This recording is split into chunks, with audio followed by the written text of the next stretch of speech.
बिस्मिल्लाहिर्रहमानिर्रहीम। अस्सलाम वालेकुम व्यूवर्स तहरीक इंसाफ के चेयरमैन और साबिक वज़ीर आज़म पाकिस्तान के उस वक़्त के जब वो वज़ीर आज़म थे, उनके प्रिंसिपल सेक्रेटरी थे आज़म खान। और आज़म खान काफ़ी अरसा गायब रहने के बाद अब मंजर आम पर आए हैं और उन्होंने आते ही एक धमाका खेज स्टेटमेंट दिया है। स्टेटमेंट उनकी मैजिस्ट्रेट के सामने रिकॉर्ड हुई है और रिकॉर्ड होने के बाद उसे पब्लिश किया गया है।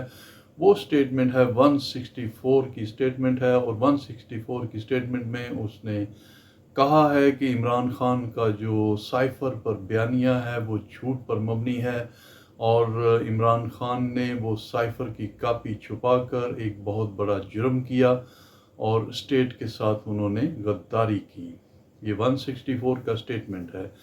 व्यूअर्स, 164 का स्टेटमेंट असल में होता क्या है? 164 का स्टेटमेंट मैजिस्ट्रेट के सामने रिकॉर्ड किया जाता है और ये उस वक़्त रिकॉर्ड किया जाता है जब किसी किस्म की कोई इंक्वायरी, कोई ट्रायल या कोई इन्वेस्टिगेशन जो है वो चल रही हो, तो उसमें जो मुल्ज़म है, कोई गवाह है, कोई वो अपना 164 का स्टेटमेंट रिकॉर्ड करवाता है। और ये रिकॉर्ड इसलिए करवाया जाता है कि जिस शख्स का स्टेटमेंट उस केस में, इन्वेस्टिगेशन में या ट्रायल में रिकॉर्ड करवाया जाता है, वो उस लोगों को इस बात का ख़दशा होता है कि शायद वो बाद में स्टेटमेंट से फिर ना जाए, तो इसलिए 164 का स्टेटमेंट जो है वो रिकॉर्ड करवाया जाता है।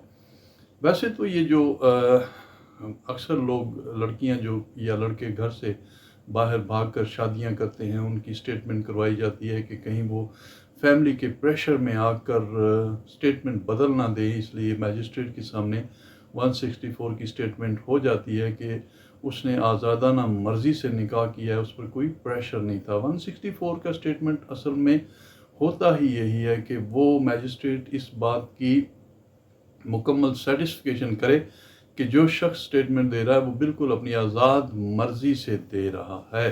लेकिन यहाँ पर जो स्टेटमेंट दी गई है वो एक शख्स ने स्टेटमेंट दी है, एक ऐसे शख्स के ख़िलाफ़ जिसको बतौर मुल्ज़म इन फ्यूचर जो है इस केस में शामिल किया जाएगा। तो क्या उस प्रिंसिपल सेक्रेटरी जो आज़म खान थे, उनकी स्टेटमेंट को इमरान खान के ख़िलाफ़ यूज़ किया जा सकता है या नहीं?